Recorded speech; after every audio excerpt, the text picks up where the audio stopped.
ગરુડ પુરાણનો 3જો અધ્યાય યમ યાતના નિરૂપણ વર્ણન.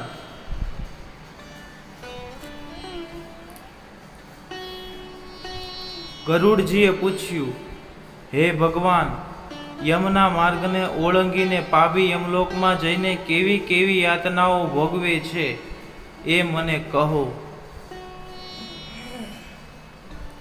શ્રી ભગવાન બોલ્યા, હે વિનીતાના પુત્ર, આ યમયાતનાઓનું પહેલેથી છેલ્લે સુધીનું વર્ણન વૃત્તાંત હું તમને કહું છું, સાંભળો. નર્કના વર્ણન માત્રથી તમે કાપી ઉઠશો. હે કશ્યપના પુત્ર, બહુ ભીતિપુરથી આગળ 44 યોજન લાંબુ પહોળું યોજન ધરાવતું મોટું ધર્મરાજપુર નામનું નગર છે. ત્યાં પ્રત્યેક ક્ષણે હાહાકાર મચેલો રહે છે, જેને જોતા જ પાપીઓ ચિત્કાર કરવા લાગે છે.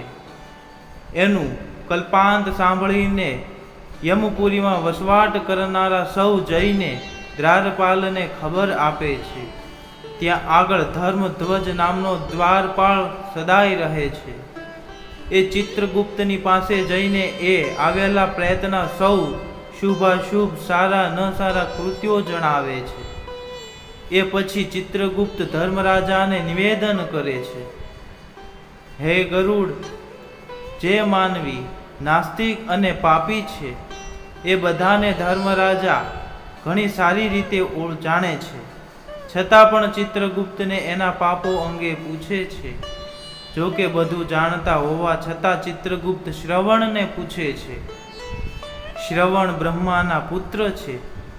તેઓ સ્વર્ગ, પૃથ્વીલોક અને પાતાળમાં સતત ભ્રમણ કરે છે.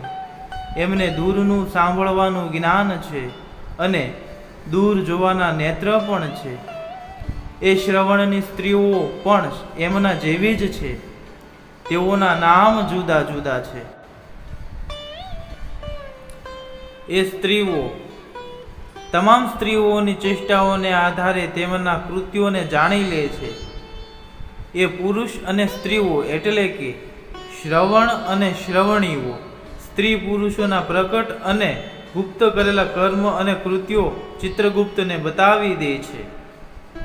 એ ધર્મરાજાના દૂતો માનવીની વાણી, મન અને શરીરથી કરવામાં આવેલ શુભ અશુભ કર્મને યથાર્થ રૂપથી જાણવા વાળા હોય છે.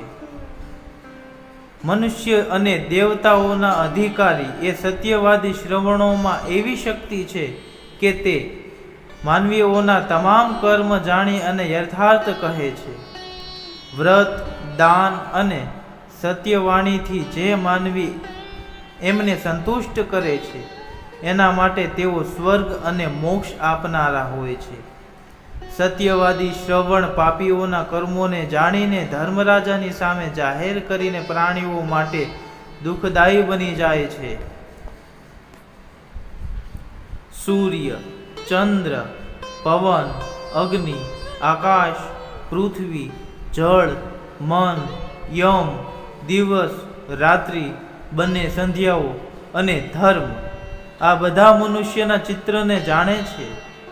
ધર્મરાજ, ચિત્રગુપ્ત, શ્રવણ અને સૂર્ય વગેરે પોતાની જગ્યાએ સ્થિર હોવા છતાં મનુષ્યના શરીરમાં રહેલા તમામ પાપો અને પુણ્યોને જાણે છે. આ પ્રકારે યમરાજા પાપીઓના પાપને જાણી એને પાસે બોલાવીને પોતાનું ભયંકર રૂપ બતાવે છે. હાથમાં દંડ લઈને મોટી કાયાવાળા અને પાડા પર બેઠેલા યમરાજાના ભયંકર રૂપને પાપીઓ જુએ છે.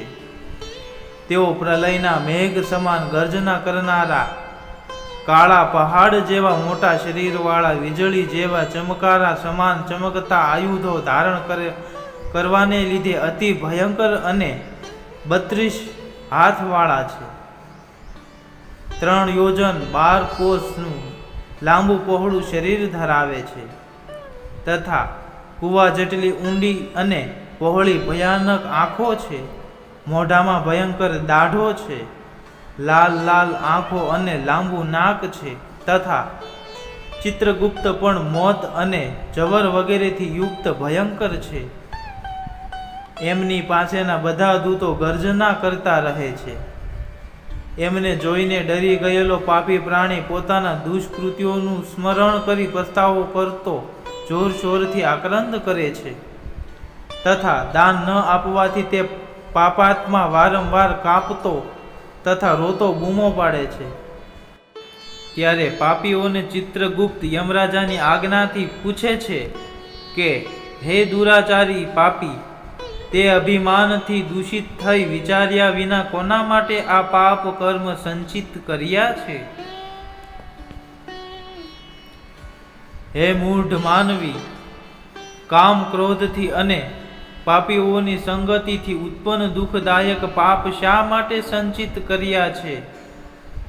તે હસતા હસતા પાપ કર્યા છે, એવી રીતે યાતના પણ હવે ભોગો। આ સમયે તું મોઢું શા માટે ફેરવે છે? તે જે ખૂબ જ પાપ કર્યા છે એ પાપ જ દુઃખનું કારણ છે, તે જાણી લે। યમરાજા મૂર્ખ, પંડિત, ગરીબ, ધનવાન અને નિર્બળ બળવાનના સૌની સાથે સમાન વ્યવહાર કરે છે। ચિત્રગુપ્તની આવી વાતો સાંભળતા જ પાપી પોતાના કર્મોને વિચારતો ચૂપ બેસી જાય છે। ચોરની જેમ નિશ્ચલ બેઠેલા એ પાપીને જોઈને ધર્મરાજા એના પાપ માટે ઉચિત દંડ સંભળાવે છે।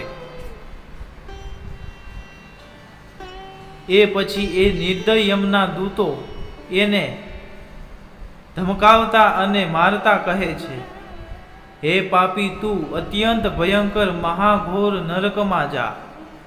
હે ગરુડ, યમની આજ્ઞાનું પાલન કરનારા પ્રચંડ અને ચંડક નામના યમદૂતો એ પાપીને એક દોરડાથી બાંધીને નરકમાં લઈ જાય છે, જ્યાં સળગતી આગની સમાન ક્રાંતિવાળું એક મોટું વૃક્ષ છે।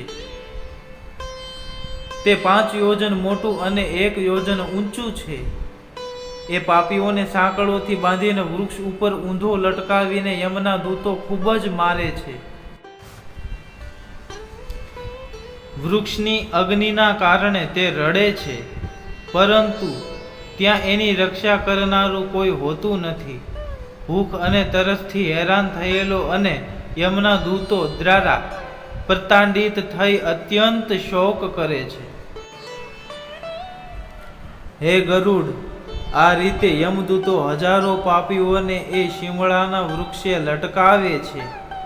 આ રીતે અનેક પાપીઓ અહીં લટકતા જોવા મળે છે। આશ્રય રહિત એ પાપીઓ એ દૂતોની આગળ હાથ જોડીને કહે છે, હે દૂતો, અમને મારશો નહીં, અમારો ગુનો માફ કરો। છતાંય એ યમદૂતો વારંવાર એ પાપીઓને લોખંડની લાઠી, તોમર, ચાબુક, ગદા અને મુસલોથી અવિરત માર મારે છે। આ પ્રકારના મારથી તેઓ બેહોશ તથા ચેષ્ટા રહિત થઈ જાય છે। પછી એ ચેષ્ટા રહિત પાપીઓને જોઈને યમના દૂતો કહે છે, હે દુરાચારી પાપીઓ, તમે શા માટે આ ખરાબ કર્મો કર્યા? તમે જળ જેવી સુલભ વસ્તુ પણ કોઈને આપી નથી। તમે અડધો કોળિયો પણ કોઈને આપ્યો નથી। કાગડા, કૂતરાઓને પણ ખવડાવ્યું નથી। અતિથિઓને વંદન નથી કર્યા। ના પિતૃઓનું કોઈ તર્પણ કર્યું છે। યમરાજા અને ચિત્રગુપ્તનું ઉત્તમ ધ્યાન પણ કર્યું નથી કે એમના મંત્રો પણ જપ્યા નથી। જો મંત્ર જપ્યા હોત તો આટલી યાતના ભોગવવી ના પડતી।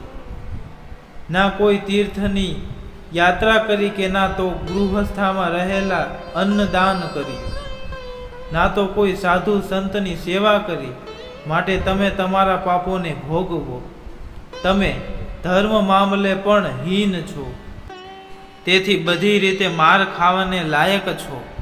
માત્ર હરિ ભગવાન જ સક્ષમ છે, જેઓ અપરાધીને ક્ષમા આપી શકે છે। અમે તો એમના આદેશ પ્રમાણે અપરાધીઓને દંડ આપીએ છીએ। આમ જણાવીને એ દૂતો નિર્દયતાથી એ પાપીઓને પ્રતાડિત કરે છે।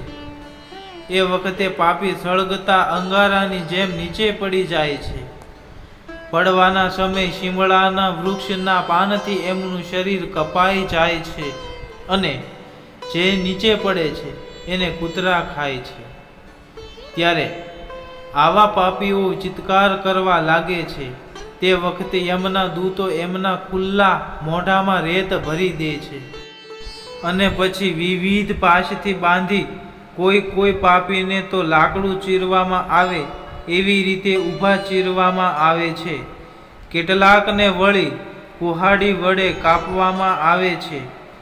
કેટલાક પાપીઓને ખાડામાં અડધા દાટી દઈને તેમના માથાને બાણોથી વીંધવામાં આવે છે.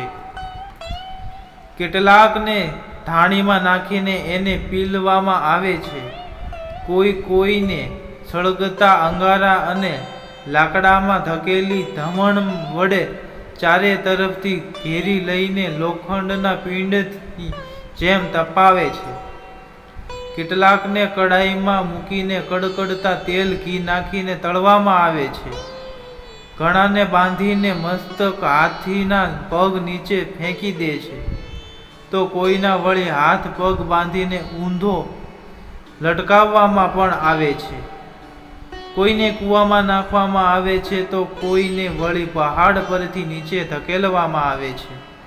કોઈને કીડાઓથી ભરેલા કુંડમાં ધકેલવામાં આવે છે, જ્યાં કીડાઓ એને અત્યંત પીડા આપે છે. તીર જેવી તીક્ષ્ણ ચાંચવાળા કાગડા અને માંસના લોભી ગીધો એ પાપીઓના માથા પર જોરદાર ચાંચો મારે છે અને એમની આંખો અને મુખ કોચે છે. કેટલાકના લેણદાર મરીને યમલોકમાં આવ્યા હોય છે. તે પોતાનું ઋણ એટલે કે કર્જ પાછું માંગતા કહે છે કે મારું ધન પાછું આપી દે જે તું ખાઈ ગયો છે, અને મેં તને હવે યમલોકમાં જોયો છે.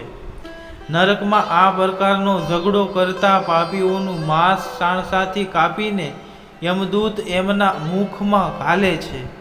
આ પ્રકારે યમની આજ્ઞાથી એ પાપીઓને પ્રતાડિત કરી તામિસત્રાદિ ઘોર નરકોમાં ખેંચીને નાખે છે. આ નરકો ખૂબ જ દુઃખ આપનારા છે. એ ઉપરાંત શિમળાના વૃક્ષ પાસે પાપીઓને જે દુઃખ મળે છે એનું વર્ણન થઈ શકે એમ નથી. હે આકાશચારી ગરુડ, બધા મળીને 84 લાખ નર્ક છે. એમાં સૌથી કઠણ એટલે કે ભયાનક ધૌરય નામના 21 મહાઘોર નર્ક છે. એના નામ આ પ્રમાણે છે: તામિસ્ત્ર, લોહશંકુ, મહારૌરવ, શાલ્મલી, રૌરવ, કુંડમલ, કાલસૂત્રક, પૂતિમૂર્તિકા, સંઘાત, લોહિતોદ, સવિશ, સંપ્રતાપન, મહાનીરય, કાકોલ, સંજીવન, મહાપથ, અવિચી, અંધતામિસ્ત્ર, કુંભીપાક, સંપ્રતાપન બીજું અને 21 તપન. આ પ્રકારે 21 નર્ક છે. આ બધા નર્કો અનેક પ્રકારની પીડા આપનાર છે. એની રચનામાં અનેક ભેદ છે. એમાં અનેક પાપોનું ફળ ભોગવવામાં આવે છે અને ત્યાં દૂતોનો સમૂહ રહે છે. આ નર્કોમાં અધર્મી, મૂઢ અને પાપીઓ જ પડે છે. અહીં પડેલા પાપીઓ 1 કલ્પ સુધી યાતનાઓ ભોગવે છે. હે ગરુડ, જે તામિસ્ત્ર, અંધામિસ્ત્ર અને રૌરવ વગેરે નર્કની યાતનાઓ કહી છે, તેને સ્ત્રીઓ હોય કે પુરુષો પોતાના પાપ કર્મના લીધે યાતના ભોગવે છે. આ પ્રકારે માત્ર પોતાના કુટુંબનું પાલન કરનારા અને ફક્ત પોતાનું પેટ ભરનારા આ બંને આ લોકને છોડીને યમલોકમાં જઈને આવું ફળ ભોગવે છે. જેણે પ્રાણીઓથી વેર કરી અધર્મના રસ્તે રૂપિયા એકઠા કર્યા હોય છે, એ પોતાનું આ શરીરને છોડીને એકલો જ પાપ ભોગવવા નરકમાં જાય છે. જેઓ અધર્મથી કુટુંબનું પાલન કરનારા છે, તેઓ એમના કર્મ પ્રમાણે માત્ર અંધકારથી છવાયેલા અંધ તામિસ્ત્ર નરકમાં જાય છે. નર્ક લોકમાં જેટલી યાતનાઓ હોય છે પાપી એ બધાને ક્રમશ ભોગવી શુદ્ધ થઈને ફરીથી મૃત્યુ લોકમાં આવે છે. તો મિત્રો, ગરુડ પુરાણનો 3જો અધ્યાય આપણે સાંભળ્યો. હવે આપણે ચોથા અધ્યાયમાં સાંભળશું નર્ક પદ પાપ નિરૂપણ વર્ણન.